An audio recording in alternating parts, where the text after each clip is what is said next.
जय हिंद, वंदे मातरम। साथियों, आज हम पढ़ेंगे विज्ञान के एक बहुत ही महत्वपूर्ण बिंदु, कोशिका के अंतर्गत आने वाला एक सेल ऑर्गेनेल्स केंद्रक, जो कोशिका का बहुत ही महत्वपूर्ण अंग होता है, उसके बारे में हम आज विस्तृत जानकारी प्राप्त करेंगे। इसलिए वीडियो के अंत तक जरूर बने रहें।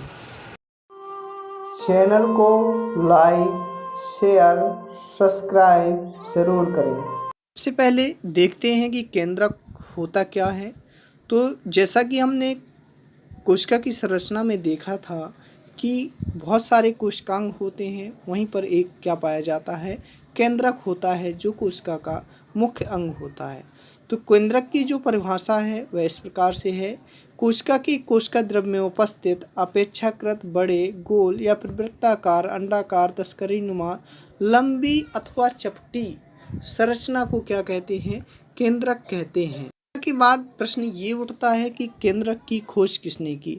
जी हाँ स्टूडेंट्स, ज़्यादातर विकल्प में आपसे पूछा जाता है कि केंद्रक की खोज किसने की, तो आप हमेशा याद रखें केंद्रक की खोज रॉबर्ट ब्राउन ने, और कोशिका की खोज किसने की, रॉबर्ट हुक ने। इन दोनों के बीच में डिफरेंस अक्सर पूछा जाता है, आप इसको याद रखें। देखते हैं केंद्रक की जो संरचना है वह किस प्रकार से होती है। तो केंद्रक की संरचना में सबसे पहले आप देखेंगे तो इसमें केंद्रक कला यानी केंद्रक झिल्ली पाई जाती है। इसके बाद केंद्रक द्रव भरा होता है उसके अंदर। केंद्रक द्रव के अंदर आप देखेंगे तो उसमें क्रोमेटिन जाल और क्या क्या पाया जाता है, केंद्रिका पाई जाती है। अब हम इन्हीं बिंदुओं के बारे में विस्तृत जानकारी प्राप्त करेंगे। केंद्रक की संरचना को आप चित्र में देख पा रहे होंगे। इस प्रकार की संरचना केंद्रक की होती है।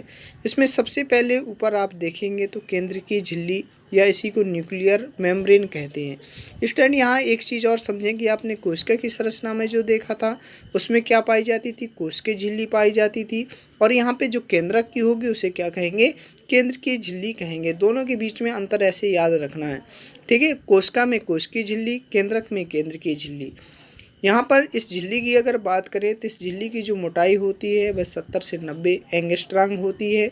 और इसका कार्य क्या होता है, इस केंद्र की झिल्ली का जो कार्य होता है वो अणुओं का आदान प्रदान करती है। देखते हैं कि केंद्र की झिल्ली के अंदर क्या पाया जाता है, केंद्र की द्रव पाया जाता है, ठीक है, जिसके अंदर क्या क्या होता है, क्रोमेटिन जाल होता है और केंद्रिका पाई जाती है, ठीक है। तो केंद्रक झिल्ली के अंदर जो पाया जाएगा उसे क्या कहेंगे, केंद्र की द्रव कहेंगे। सेम इसी प्रकार से कोशिका के अंदर जो पाया जाता था उसे क्या कहते थे, कोशिका द्रव कहते थे। दोनों के बीच में यही अंतर है, केंद्रक के अंदर केंद्र की द्रव, कोशिका के अंदर कोशिकीय द्रव। अगला बिंदु है क्रोमेटिन जाल। इस पे आप चित्र में देख पा रहे होंगे, ये जो वायरनुमा संरचना होती है इसे क्या कहते हैं, क्रोमेटिन जाल कहते हैं। यहीं पर गुणसूत्र पाए जाते हैं जो न्यूक्लियो प्रोटीन के बने होते हैं। न्यूक्लियो प्रोटीन में डीएनए और प्रोटीन होता है। तो गुणसूत्र जो होते हैं ये क्या होते हैं, आनुवांशिक गुणों के वाहक होते हैं, ठीक है। और इसमें जो मुख्य कार्य होता है वह किसका होता है, डीएनए का। डीएनए का क्या होता है, आनुवांशिक सूचनाएं देता है, यानी एक पीढ़ी से दूसरी पीढ़ी में जो पिता के लक्षण जाते हैं वो इसी डीएनए के माध्यम से जाते हैं। और डीएनए की जो सबसे छोटी इकाई होती है वो जीन होता है। इसके बारे में हम विस्तृत जानकारी अगले अध्याय में करेंगे। क्रोमेटिन जाल के बाद हम देखेंगे कि इसमें क्या पाया जाता है, न्यूक्लियोलस यानी केंद्रिका पाई जाती है। न्यूक्लियस मतलब केंद्रक, न्यूक्लियोलस मतलब केंद्रिका। तो इसके बारे में विस्तृत ज़्यादा जानकारी आपको प्राप्त करने की आवश्यकता नहीं है। इसके बारे में केवल इसकी खोज पूछ दिया जाता है कि केंद्रिका की खोज किसने की थी, तो फोंटाना नाम के वैज्ञानिक ने की थी। और केंद्रिका में क्या क्या पाया जाता है, वो आरएनए और प्रोटीन से मिलकर के केंद्रिका बनी हुई होती है। रचना के बाद हम देखते हैं कि केंद्रक के कार्य क्या होते हैं। तो सबसे पहला कार्य इसका ये होता है कि कोशिका का यह नियंत्रण कक्ष होता है एवं समस्त कोशिकीय क्रियाओं पर नियंत्रण करता है। स्टूडेंट, जिस प्रकार से हमारा जो शरीर होता है, हमारे शरीर का नियंत्रण कक्ष क्या होता है, माइंड यानी दिमाग होता है। सेम उसी प्रकार से एक कोशिका का नियंत्रण कक्ष कौन होता है, केंद्रक होता है।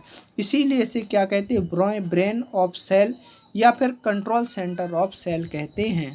केंद्रक का अगला कार्य होता है कि एक पीढ़ी से दूसरी पीढ़ी में आनुवांशिक सूचनाओं का प्रवाह गैमीट के केंद्रक के द्वारा होता है। स्टूडेंट, संरचना में हमने देखा था कि इसमें क्या आरएनए और डीएनए पाए जाते हैं, जो क्या करते हैं, सूचनाओं को एक पीढ़ी से दूसरी पीढ़ी में पहुंचाने का कार्य करते हैं। अगला कार्य इसका यह है कि यह कोशिका विभाजन की क्रिया को भी नियंत्रित करता है। जो हमने वहाँ पर देखा था कि उसमें जो क्रोमेटिन जाल पाया जाता है, तो इसी के माध्यम से क्या होता है, कोशिका विभाजन की क्रिया संपन्न होती है। बिंदु है, यह कोशिका वृद्धि को भी नियंत्रित करता है। कोशिका विभाजन क्रिया तो करता ही करता है, साथ में कोशिका वृद्धि की क्रिया को भी नियंत्रित करता है। जैसा कि हमने देखा कि केंद्रक कोशिका में बहुत ही महत्वपूर्ण कार्य करता है। इसी क्रम में अगला देखते हैं जो बहुत ही महत्वपूर्ण कार्य है, तो यह आरएनए का संश्लेषण केंद्रक के अंदर ही होता है। जैसा कि हमने संरचना में देखा था कि जो केंद्रिका है, केंद्रिका के अंदर आरएनए और प्रोटीन होती है, इसलिए केंद्रक क्या करता है, आरएनए का संश्लेषण करता है। इसलिए इसे क्या कहते हैं, राइबोसोम के उत्पादन की मशीन कहते हैं, या फिर फैक्ट्री ऑफ राइबोसोम कहते हैं। कई बार एक नंबर में पूछ दिया जाता है कि राइबोसोम के उत्पादन की मशीन किसे कहा जाता है, तो आपका उत्तर होगा केंद्रक। हमने सीखा कि केंद्रक की संरचना, परिभाषा और उसके कार्य के बारे में विस्तृत जानकारी प्राप्त की।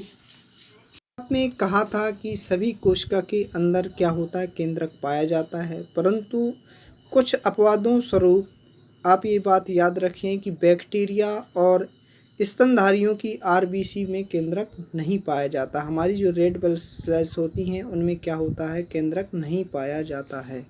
एक प्रश्न यहीं से बनता है कि केंद्रिका को राइबोसोम के उत्पादन की मशीन क्यों कहा जाता है। अक्सर आपसे कंपटीशन एग्ज़ाम में पूछा जाता है, तो इसका उत्तर है कि केंद्रिका जो होती है वो आरएनए का संश्लेषण करती है और प्रोटीन के साथ संयुक्त होकर क्या करती है, राइबोसोम का निर्माण करती है। क्या हो रहा है, केंद्रिका के अंदर राइबोसोम का निर्माण हो रहा है आरएनए का संश्लेषण करने के बाद, इसलिए इसे क्या कहते हैं, राइबोसोम के उत्पादन की मशीन कहते हैं।